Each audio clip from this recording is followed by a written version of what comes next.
Good morning to all. Welcome to student organizing seminars conducting by Department of Botany.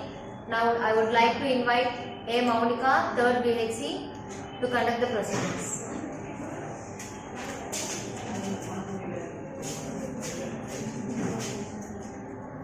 Good morning to all our respected lecturers and my dear friends. Myself A. Monika, I am studying 3rd BHC.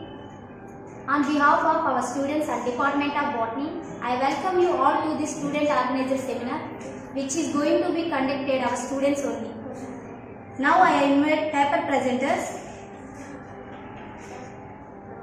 J. Kirti Chandra Harshini, 2nd BHC, and C.H. Vinila, 2nd BHC.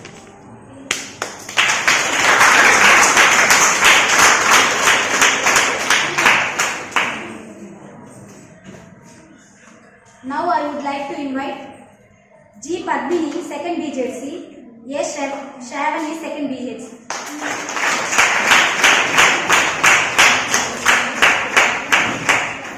D. Rajalakshmi, 2nd BHC.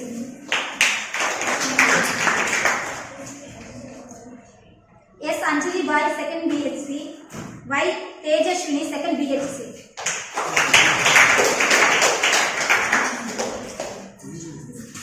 Yashashwini, 2nd BHC. S. Navodya, 3rd BHC. S. Akila, 3rd BHC.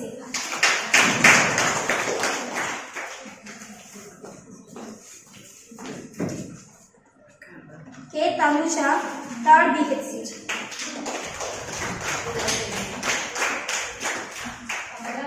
K. Soundarya, 2nd BHC.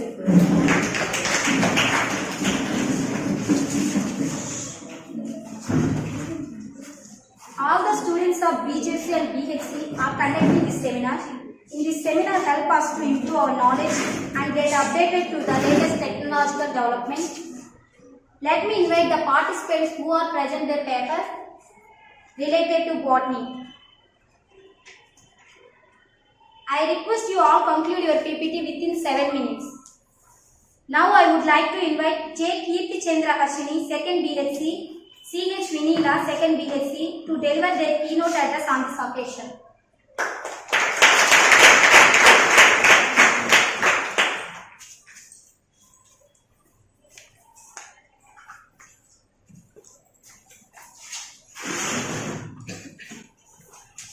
Good morning to the respected sirs and madams, my dear seniors, juniors, and my dear friends. I am C.H. Vinila, studying 2nd BHC. I am J. Kirti Chandra Harshini, studying 2nd BHC. Today our seminar topic is Importance of Medicinal Plants.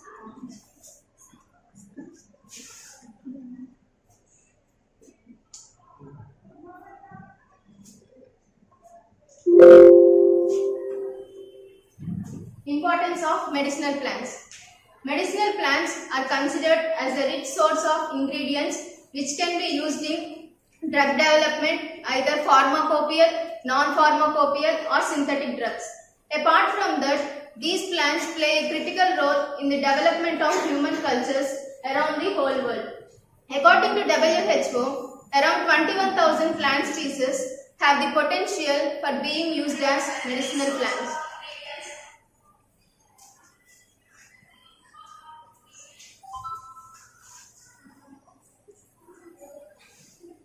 We have chosen 6 types of medicinal plants for our seminar topic: aloe vera, tulasi, neem, coriander, ginger, turmeric.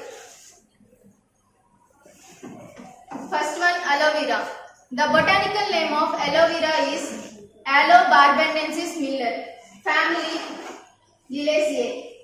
Aloe vera is a popular medicinal plant that people have used for thousands of years. Aloe vera is known for antibacterial, antiviral and antiseptic properties. It is best known for treating skin injuries. Advantages: aloe vera treatment can accelerate the healing of mouth ulcers. The useful parts of aloe vera are the gel and latex. People sometimes use aloe vera as a remedy for diabetes. The gel contains beneficial bioactive compounds in the plants, including vitamins, minerals, amino acids and antioxidants. Antioxidants are important for health. The aloe vera gel contains powerful antioxidants. This is aloe vera plant.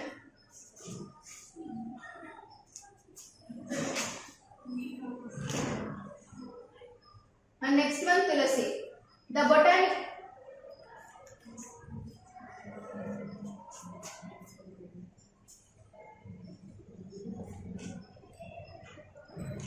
Next one, tulasi.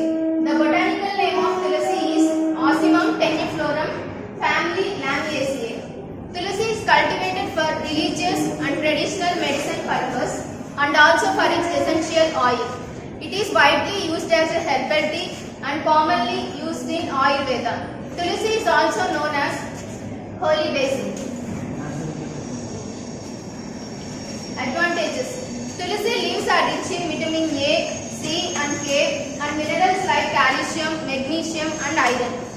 It has immense antibacterial, antiviral and antiseptic properties which protect us from infections. Tulasi leaves mixed with honey and ginger is effective in cough, asthma and cold. The useful parts of tulasi are leaves and roots.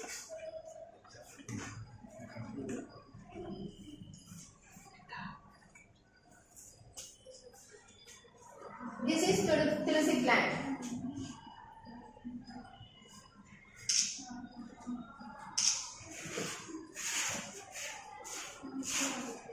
Next one, neem.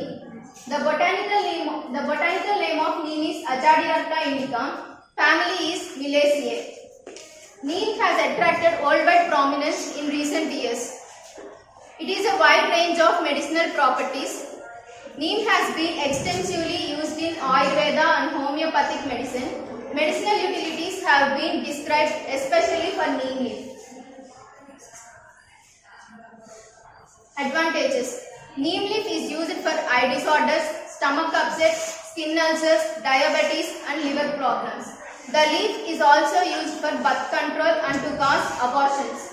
Nearly all parts of neem tree are useful, that is leaves, flowers, seeds, fruits, roots and bark. People apply neem directly to the skin to treat head lice and skin diseases. Remaining part my friend CH Vanilla will continue. Now let me continue the topic, importance of medicinal plants. Next one is coriander. The botanical name of coriander is Coriandrum sativum and the family is Umbelliferaceae. Coriander is commonly used for cooking in India as well as featuring in Asian, Middle Eastern and Mediterranean dishes. India is the largest producer, consumer and exporter of coriander in the world. Advantages of coriander. Coriander is used for digestion problems and including diarrhea, stomach upsets and interstitial gas problems. It is also used to treat toothaches and joint pains as well as infections caused by bacteria and fungus.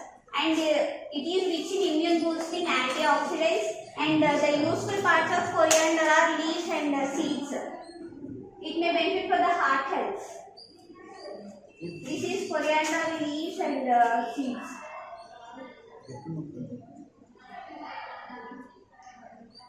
The next one is ginger. The botanical name of ginger is Gingiber officinale and the family is Gingiberaceae.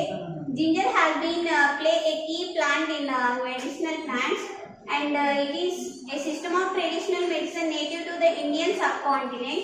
Ginger is one of the popular spices in the world. Advantages of ginger. Ginger may play a role in weight loss and also reduce cholesterol levels and may improve brain function and also prevent Alzheimer's disease.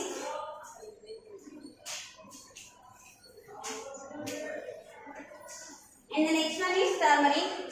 The botanical name of turmeric is Curcuma longa and the family is Gingiberaceae. Turmeric is one of the nature's most powerful healer. The active ingredient present in the turmeric are curcumin. It has been used over 2500 years. The advantages of turmeric are They can help to control diabetes and may prevent cancer, and it is also may play a crucial role in wound healing process. And this is summary. Conclusion. Medicinal herbs can be a good alternative for many diseases and conditions. They are low cost and tend to be fewer side effects, and moreover they can be bought up from pharmacies online without need any prescription. However, medicinal plants can still have some side effects. If you are using more than one herbal medicine, it is best to consult a naturopath or established herbalist. It is also important to tell your physician that you are using alternative medicine to prevent any drug infection. Thank you for giving this great opportunity.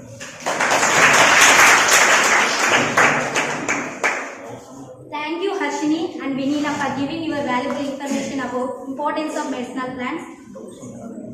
Now I would like to invite G. Padmini, 2nd BJC, and A. Shravani, 2nd BJC.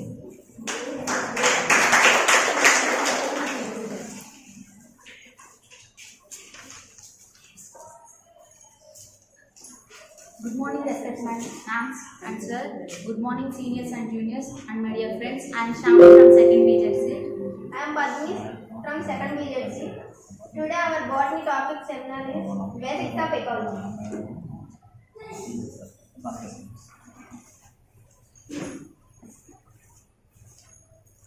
Definition of ecology.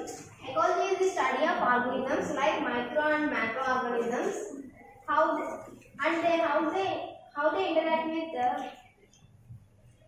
they interact with the environment around them.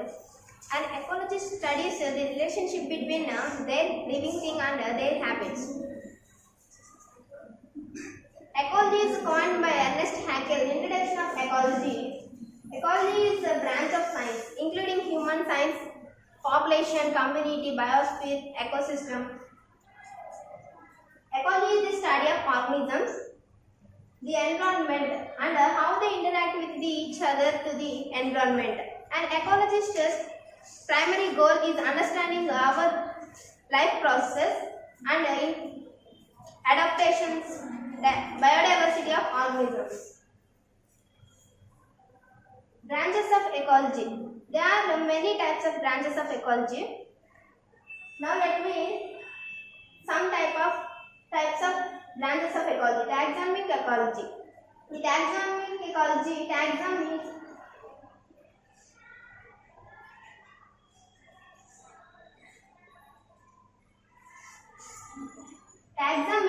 naming, classification, described and classified organisms.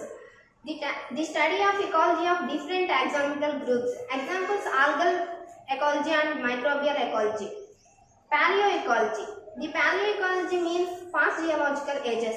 They related to the different types of environmental features which might have existed in the past geological ages and their influence on the organisms of those times. Genetic ecology. Gene ecology, a branch of medicine that includes care of women during pregnancy time.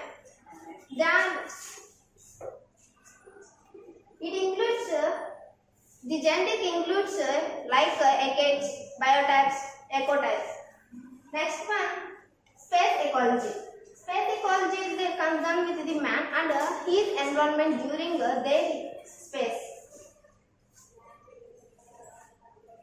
Production ecology. Production ecology is related to the land management, productivity and ecological factors. Conservation ecology.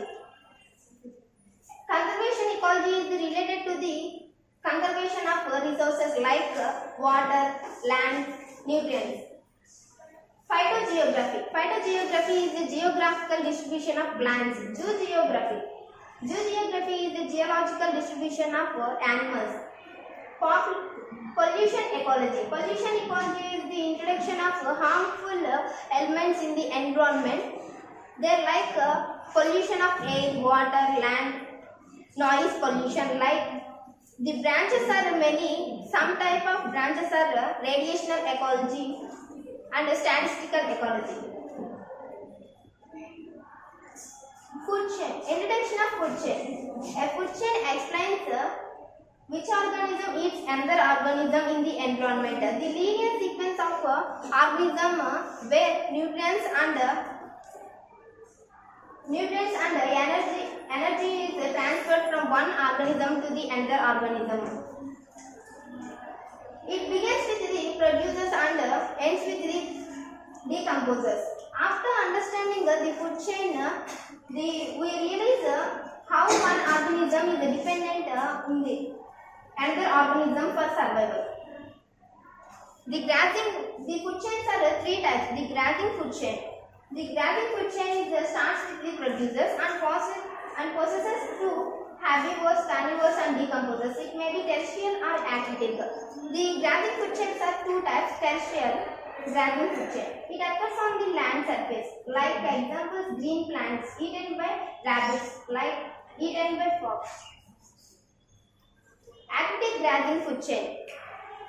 It occurs on aquatic ecosystem. Examples: phytoplanktons, zooplanktons, small fish, large fish, birds. Second type of food chain, parasitic food chain.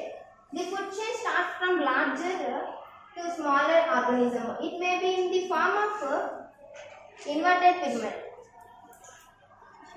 Example: tree eats plants, insects eats by parasites, hyperparasites. Detritus food chain. The organism that feed on the dead organic matter in the form of detritus. The detritus are known as the decomposers. Remaining part will continue Master Sham. So let me continue the remaining topic about food chain and the ecological pyramids. Food chain. It is a network of food webs or food chains. It was interconnected by the various trophical levels in our environment. In our environment, there are several trophical levels. Based on the organisms in the food webs, they are categorized into the trophical levels. These trophical levels are also known as food levels. These trophical levels are again divided into the producers, consumers and the decomposers. Producers are the first trophical level which prepare their own food material by the process of photosynthesis. These are known as autotrophs. Next comes to the consumers. Consumers are the second, third, fourth and fifth trophical levels. In these consumers there are three types of consumers: primary consumers, secondary consumers and tertiary consumers. Primary consumers are the herbivores. These are the second trophical level in our environment. These eats the only producers for their nutrients and the energy. Next, secondary consumers. These are carnivorous. These are omnivorous, which eats both flesh and plant-eating animals. These depends upon the primary consumers for their energies. Next consumers are the tertiary consumers. Tertiary consumers are the fourth trophical level in our environment. These depend upon the secondary consumers for their nutrients and the energies. Examples for these tertiary consumers are the lion, tiger, etc. Next is decomposers are the detritus. Detritus are known as the dead and decaying organisms which depends upon the non-living material for their nutrients and their energy. These converted the organic material into the inorganic material such as nutrients in the soil. Next topic is about ecological pyramids. Ecological pyramids means the food chain or a food web which represented graphically are known as ecological pyramids. Ecological pyramids are of three types: the pyramid of number, pyramid of energy and the pyramid of biomass. The pyramid of number means it shows about the population of an organism in each trophical level. Next one is pyramid of biomass. Pyramid of biomass means which tells about the total quantity or the weight of an organism in our environment. Next topic is about pyramid of energy. Pyramid of energy tells about the overall flow of energy from one trophical level to another trophical levels. In this pyramids has a limitation which has no place for the detritus. So this is all about my seminar topic. Thank you everyone. Thank you Padmini and Shravani for giving your your valuable information about basics of ecology. I request you all conclude your PPT within 5 minutes. Now I would like to invite T. Rajalakshmi, second BJC.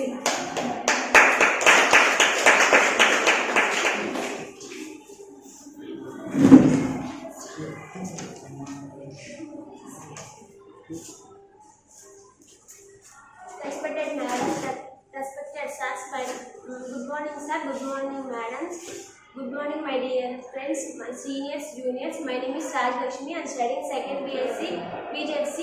Today my seminar topic is anomalous secondary growth in Dracaena stem.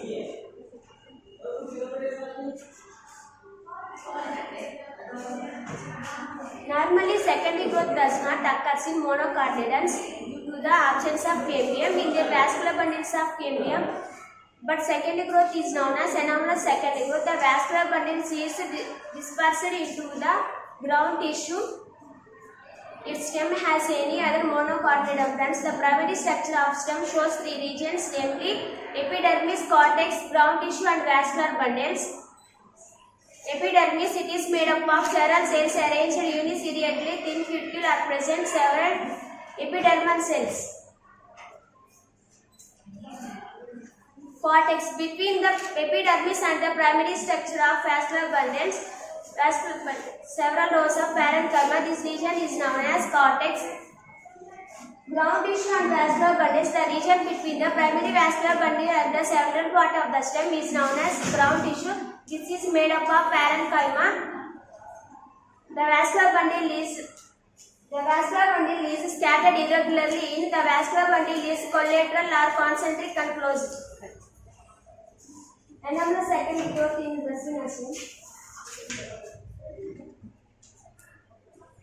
The vascular cambium is differentiated from the cortical parenchyma present outside the primary vascular bundle.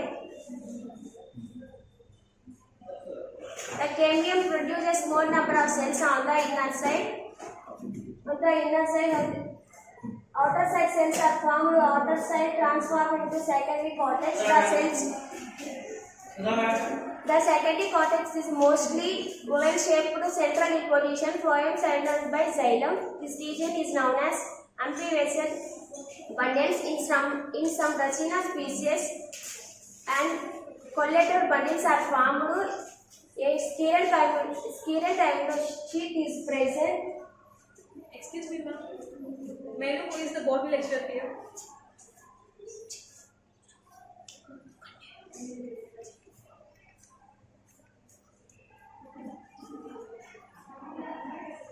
When secondary growth occurs in steel,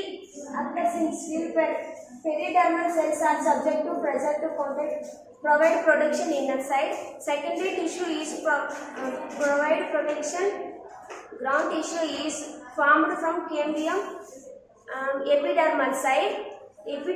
Ground tissue is together cambium constituted protective cover known as epidermis. Distinguishing features of Dracaena stem. Cork cambium is formation of cork cambium. Secondary growth and secondary vascular bundle are formed. Cork cambium is formed. Thank you for this given attention. Any doubts?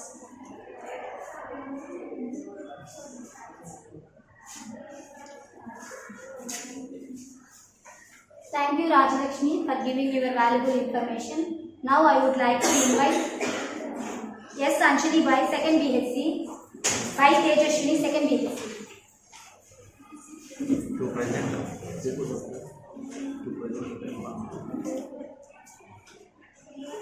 Good morning, respected madams and sirs. Good morning to you all. My name is Y. Tejaswi. I am studying second BHC. My name is Sanjali Bai. I am studying second BHC. Today our seminar topic is ecosystem and types.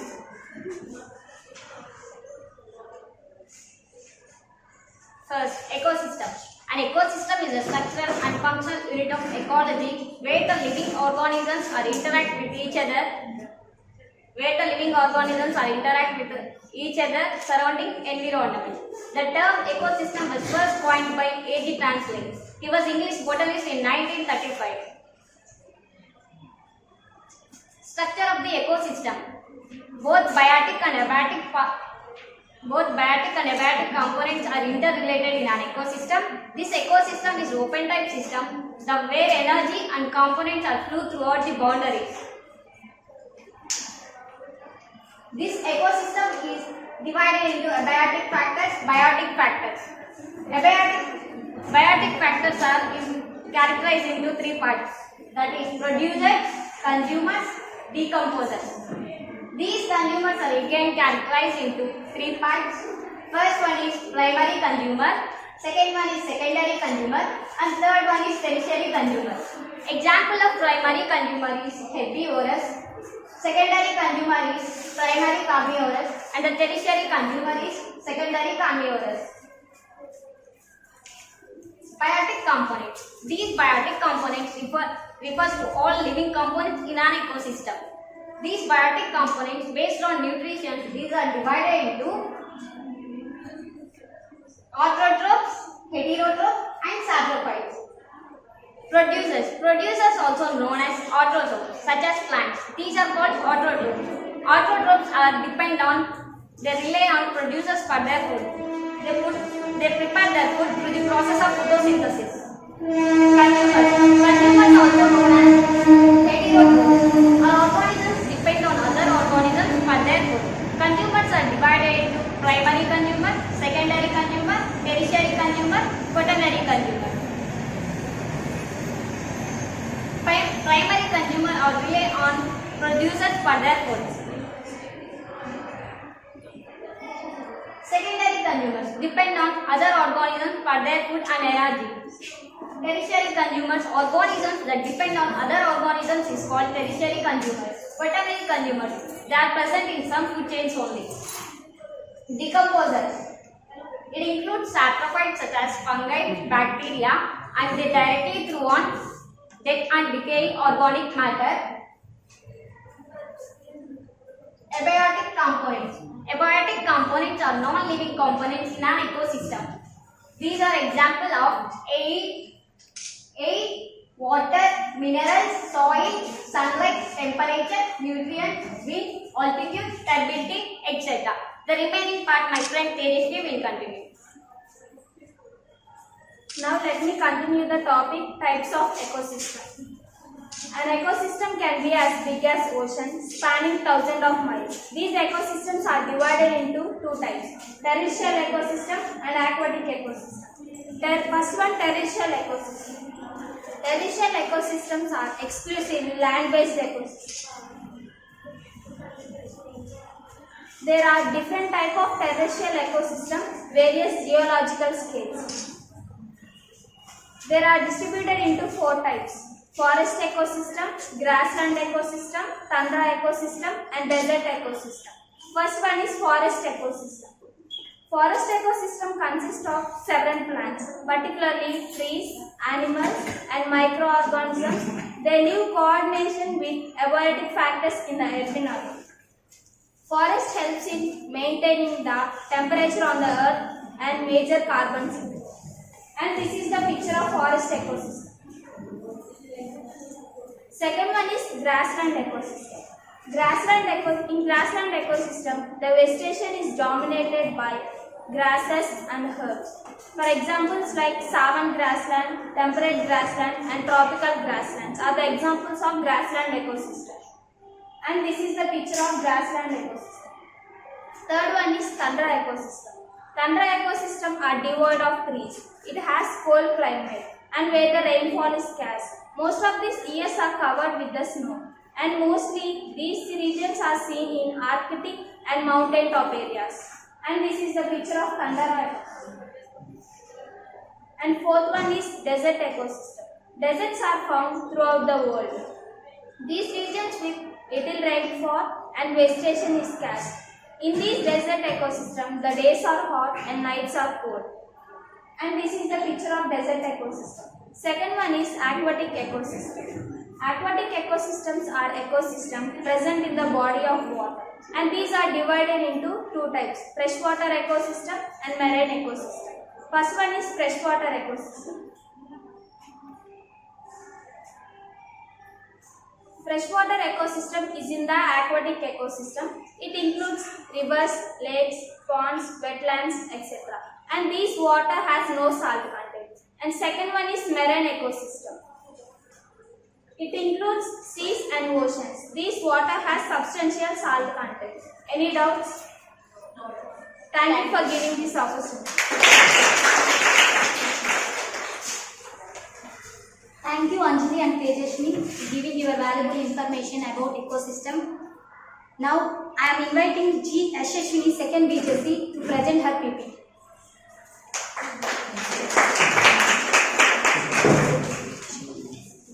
Good morning to respected madams and sir, and my dear seniors and juniors, my dear friends. My name is G. Yashashwini. I am from 2nd BJC. Today my seminar topic is development of embryo sac in angiosperms. The embryo sac in angiosperms is 8 nucleated and 7 celled. On the basis of number of megaspores which take part in the development of embryo sac are recognized into 3 types. First one monosporic, second bisporic and tetrasporic. Monosporic. In this type, only one of these megaspore undergoes meiotic division and which take part in the development of embryo sac. This is known as monosporic type. It is of 2 types.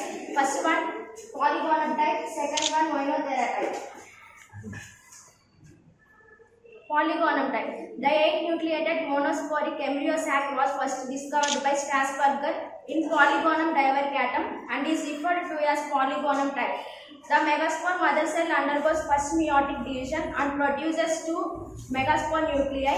The chalazal megaspore nuclei becomes functional and the remaining 3 towards micropylar end get degenerated. The chalazal megaspore nuclei undergoes nuclear division and produces 2 haploid nuclei. Later, as a result of 2 successive nuclear divisions, 4 haploid nuclei are produced at each end. The 3 nuclei forms egg operators towards micropylar end, and the egg operators consist of 1 egg cell at the center surrounded by 2 synergids. At the chalazal end, 3 nuclei forms antipodals. 2 free polar nuclei fuse together at the center and produces secondary nucleus. In this way, 7-celled embryo sac is formed. The development in polygonal type of embryo sac. These 3 is antipodals. This is egg operator. Central one is egg cell surrounded by 2 synergids. Middle one is secondary nucleus. Next one is bisporic type. In this type, the embryo sac consists of 8 nucleated. As a result of meiotic division, the megaspore mother cell produces 2 haploid nuclei. The chalazal megaspore nuclei becomes functional and participate in the development of embryo sac. This is of 2 types. First one allume type and second one enamel type. Allume type. Strasburger described the bisporic type of embryo sac in Allume pistillosum. The megaspore mother cell undergoes first meiotic division and produces 2 haploid nuclei. This is known as diad cells. The chalazal diad becomes functional and undergoes second meiotic division and produces 2 nuclei. Both of these 2 nuclei take part in the development of embryo sac. The chalazal nucleus divides mitotically. These 2 nuclei divides to 2 mitotic divisions and produces 4 haploid nuclei at each end. These 3 nuclei forms egg operators and 3 nuclei form antipodals. 2 free polar nuclei fuse together, giving rise to secondary nucleus. This is Allume pistillosum. Development of bisporic embryo sac. Tetrasporic type. The nucleus of the megaspore mother cell undergoes meiotic division and produces 4 haploid nuclei. Of these 4 haploid nuclei take part in the development of embryo sac. It is known as tetrasporic type. The 4 nuclei get arranged in the following manner. First one 1 plus 1 plus 1 plus arrangement. 1 nucleus towards chalazal end and other nucleus towards micropylar end and the remaining 2 towards lateral sides. Second, 2 plus 2 arrangement. At the micropylar end, 2 nuclei are present and 2 nuclei are present at the chalazal end. The tetrasporic embryo sac is 7 types. First one, Peperomia, Pinnalia, Adoxa, Lumbase, Rusa, Fratillaria, Bombacilla. Peperomia type. This type of embryo sac was first discovered by Campbell and Johnson. The megaspore mother cell undergoes first meiotic division and produces 4 megaspore nuclei. This 4 megaspore nuclei undergoes second meiotic division, produces 6 haploid nuclei. Of these 16 haploid nuclei, 2 nuclei forms egg apparatus, and egg apparatus consists of 1 egg cell and 1 synergid. The 6 nuclei forms antipodals at the chalazal end. The remaining 8 nuclei fuse together at the center and form secondary nucleus with the condition 8L.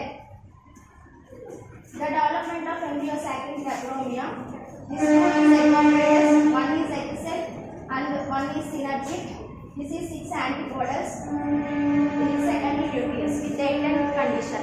Thank you for giving this opportunity.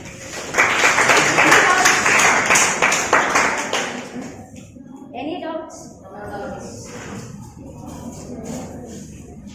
Thank you, Yashashni, for giving your valuable information. Now I would like to invite K. Soundarya, second BJC, to present her paper. Good afternoon, Ananda. Good afternoon, madams. Today my seminar topic is effects of light on plant. Photosynthesis. Green plants convert light energy into chemical energy. In visible light, only 2% of light is utilized during photosynthesis. The photosynthesis is high in red and blue lights. The light factor can be following factors as chlorophyll synthesis. Chlorophyll synthesis occurs only in the presence of light, but young conifers, young ferns and some plants synthesize chlorophyll in shades. Next one, chloroplast arrangements. In the leaves receiving sunlight, chloroplasts are arranged in vertical rows. This arrangement protects them from only the intensity of light and also controls the rate of transpiration. And third one, leaf structure. Leaves are arranged in accordance with the light. As the intensity of light increases, the leaf thickness is also increased. Due to the effect of light, the leaf is divided into foliicid and spongy tissue. In the direction of sunlight, the inner side of the leaf is arranged in foliicid tissue. Spongy tissue is arranged inside the leaf and not receiving sunlight directly. Leaves absorb the diffused light. Next one, respiration. Light factor has an indirect effect on respiration. As the light increases, the rate of photosynthesis also increases and more carbohydrates are formed. Carbohydrates are the source of respiration, therefore the rate of respiration also increases. Transpiration. The loss of water in the form of vapor from the stomata in the aerial parts of the plant is called transpiration. The 98% of water is absorbed by the plants evaporates. Only 2% of water is used for metabolism. Generally, the stomata is open in the presence of light in the daytime and closed at the night time. Next one, growth and development. Plants grow in presence of light. At high light intensity, the growth is low. Plants grow well in red light. In blue lights, the internodes grow well. Plant movements. The effect of light of plant movements is called phototropic movement. Stem bends towards sunlight. Roots grow away from the light. The leaves are arranged slanting to the direction of the light propagation. Next one, flowering. The effect of daylight on flowering is called photoperiodism. They are divided into 3 types. They are short day plants, long day plants, day neutral plants. First one, short day plants. Flowering induced in these plants when the photoperiodism is short time. Example, rice, tobacco, datura. Long day plants are flowering induced in these plants when the photoperiod is excess to the critical maximum. Example, radish, potato, spinach. Next one, day neutral plants. Flowering does not depend on Day length, those plants are called day neutral plants. Example, tomato, cucumbers, maize. Seed germination. The seeds of some plants germinate only daytime. Example, Rumex viscum, etc. The seeds of some plants will germinate only in dark. Example, cucurbita seeds, liliaceae seed plants. Some plants seed germination with or without sunlight. Thank you for giving me this great opportunity. If you have any doubts, you can ask me. Thank you, Soundarya, for giving your valuable information. Now I am inviting S. Navodaya, 3rd BSc, S. Akila, 3rd BSc to present their papers.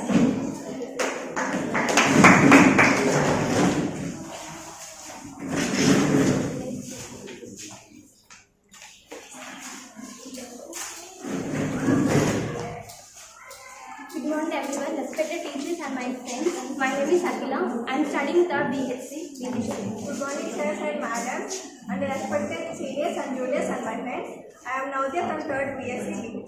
Today my botany topic is vitamins.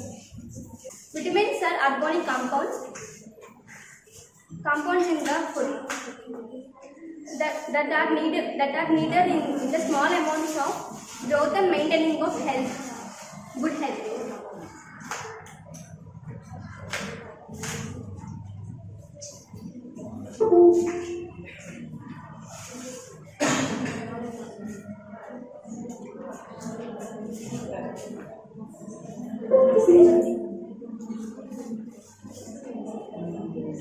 So first we can see about the vitamins. The word vitamin comes from the Latin word vita, means life. Vitamins are organic compounds in the food that are needed for small amounts of growth and maintaining good health. Everybody must eat a certain amount of vitamins to stay healthy. Vitamins are chemicals found in the small amount of the many different foods. So we can see the characteristics of vitamins. Vitamins are required in the small amounts in that because they cannot be synthesized by the body. Water soluble vitamins cannot be stored in human tissues. Their excess is excreted urine. After we can see the functions of vitamins. Vitamins are helpful for the health and life of the body. It helps the health of protection and it helps the maintenance of normal growth, proper health and normal growth. So we can see the classification of vitamins. So vitamins are classified into two types. First one is vitamins are classified into two types: water soluble vitamins and fat soluble vitamins. So water soluble vitamins are classified into two types: non-B complex and B complex. And fat soluble vitamins are vitamin A, vitamin D, vitamin K, vitamin E.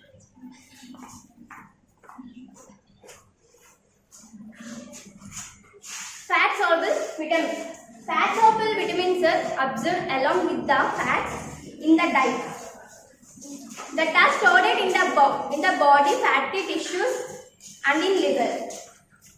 Fat soluble vitamins are A vitamin, D vitamin, E vitamin and K vitamin. So we discuss about the main vitamins. Vitamin A.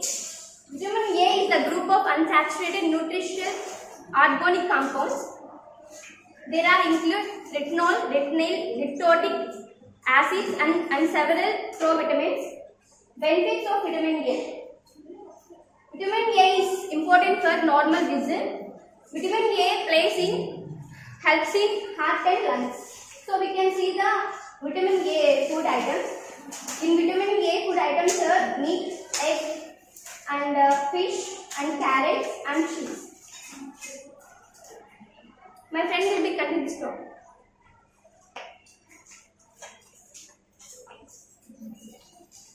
And I will continue the second part of the vitamin. Vitamin K. that is dissolved in fat. It is found in many food like vegetables, oils, meat and fruits. Benefits: it is helped to make various proteins that are needed for blood clotting and the building of bones. It has low risk of heart diseases. Next one, water soluble vitamins. Water soluble vitamins are found in grains, rice, vegetables, and etc. The main vitamins are vitamin B3. Vitamin B3 is also known as butyronic acid. It is essential for metabolism of carbohydrates, proteins and fat. Benefit: it improves blood fat level. It improves skin health. It reduces blood pressure. Next one is vitamin C. It is the most active reducing agent. It is powerful antioxidant. Benefits: it helps to protect the cells and keeping them healthy. Maintaining healthy skin, blood vessels and bones and cartilage. And the final conclusion. So now we know that the importance of vitamins. Make sure we can get a good dose of essential nutrition every day to prevent heart diseases, cancer as well as heart strokes. Thank you very much. Any doubts?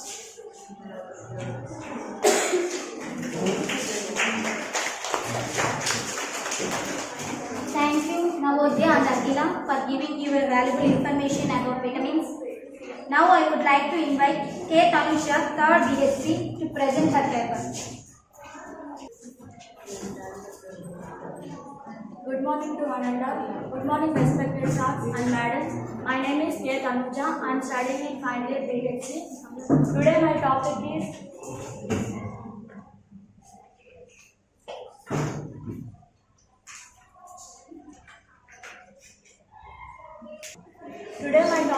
study of chemical debris found in fruits and vegetables in my area, Sampath Nagar. What is the importance of fruits and vegetables? Fruits and vegetables are good source of vitamins, include folate, vitamin C and potassium. They are excellent diet in high rich in fiber, prevent constipation, digestion problems and other reduce. They can help to reduce the risk of bowel cancers and heart diseases, strokes, etc. They can help maintain a healthy, balanced diet. More reasons to eat fruits. Cherries helps form your nervous system. Grapes relax your blood vessels. Peaches are rich in potassium, chloride and iron. Apples help your body resistance against infections. And some pineapples fight arthritis. And blueberries protect your heart. Kiwis increase bone mass. Mangoes protect against several types of cancer. These types of benefits to eat fruits in people. The most healthy and nutritious vegetables. Carrots, vitamin A, beta-carotene, fiber. Cruciferous, folic acid, beta-carotene, chlorophyll. Spinach, folic acid, beta-carotene, chlorophyll. These types of nutrition are provided in vegetables.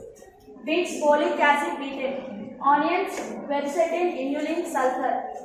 Dandelion, chlorophyll, vitamin A, potassium. These types of benefits to eat vegetables in everybody. So at what time chemicals are sprayed in fruits and vegetables? It's common knowledge that conventionally grown fruits and vegetables are sprayed with chemicals. While it protects being ruined, these pesticides do not bring to table when it adds to come our health. So exposure and ingesting pesticides have been linked to causing many diseases like hormone imbalance, asthma, headaches, inflammations, and due to toxic load added to our body. Chemicals present in fruits and vegetables are numerous in the types of pesticides on it. So many types of diseases are occurred in the crop. So the diseases names is weed, fungus, bacteria, microbes, algae, insects. So that single crop can contain 7 different pesticides on it. The next one is how do affect chemicals in human beings. So main examples of acute health effects in human beings: rashing eyes, dizziness, blindness, and these type of chemicals are used in health effects in humans. Side effects: examples of chronic effects: cancers, birth defects, reproductive harm, neurological and developmental toxicities are occurred in our body. The list of harmful chemicals they contain. First one is strawberry. Strawberry contains carbon-dioxide hormone. The fungicide damages the male reproductive system, and possible carcinogenic insecticides also occurred. Next one is apple. Apple contains diphenylamine, the chemical that can help produce carcinogenic nitrosamines. The next one is grapes. Grapes contain, already if you eat chemicals in fruits and vegetables, benefits is more without using chemicals. But with using chemicals, you eat, so many side effects and problems are faced. So content in grapes relax your blood pressure is important, but chemical imidacloprid is used. Possible carcinogenic boscloid and microbial reproductive toxin, suspected hormone disruptor. The next one is tomatoes. Tomatoes contain endosulfan-2, a suspected hormone disruptor. Next one, spinach. Spinach contains vermicrin hormone, a chemical that damages the potential brain risk development. Next, methodology. Data is collected from wholesale vendors of vegetables, fruits in Shirala town, and questionnaire data obtained is analyzed. I had asked some types of questions in wholesale vendors in market area. So, what are the chemicals are affected by the people? What are the chemicals used for growing of vegetables and fruits?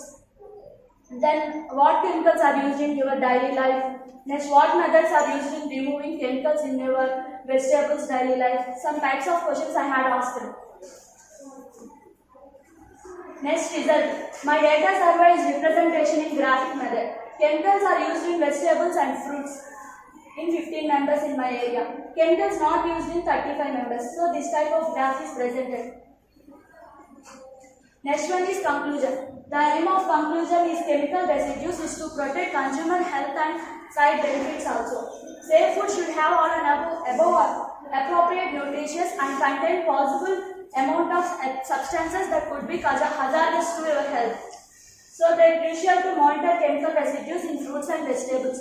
So please don't eat chemicals a type of using vegetables and fruits. Please use good in organic way. So do you have any doubts? Thank you for giving this word. So మాకు కొన్ని specifications చెప్పారు sir, skills అని చెప్పేసి content, so అలాగా presentation ఇలా అని చెప్పారు. So మేము క్లీన్గా అబ్జర్వ్ చేసి మాత్రం ఇవ్వడం జరిగింది. సో ఎవరు కూడా మాకు రాలేదు అనుకోవద్దు. సో ఆల్ ఆర్ వెరీ ఎఫెక్టివ్గా చాలా బాగా చెప్పారు. So first of all I thank to miss sir Ratneshwar sir గారికి చెప్పాలి. కాలేజ్లో student organised seminar in the first నేను అనుకోవడం, నేను తెలుసుకోవడం. కాబట్టి ఇందుకు ముందు సార్కి కంగ్రాచులేషన్స్ చెప్తున్నాను.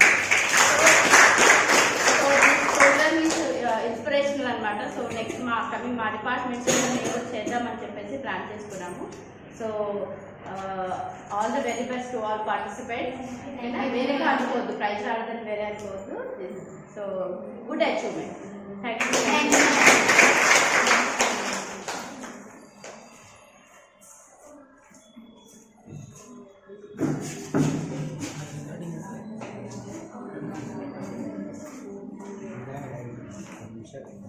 Good morning to everyone. Respected teachers and students, I feel honored and vindicated having an opportunity to offer vote of thanks on this students organized seminar. First of all, I would like to thank to Chief Guest Principal Madam. Thank you so much, Madam, for spending valuable time with us and encourage the students. I would like to thank beloved staff members and students and participants for making this seminar have to be grand success. And mainly thanks for Botany sir to conduct this type of programs for encourage the students. Thank you so much to all, and once again thanks to everyone to grand success this student organization seminar. Thank you to all.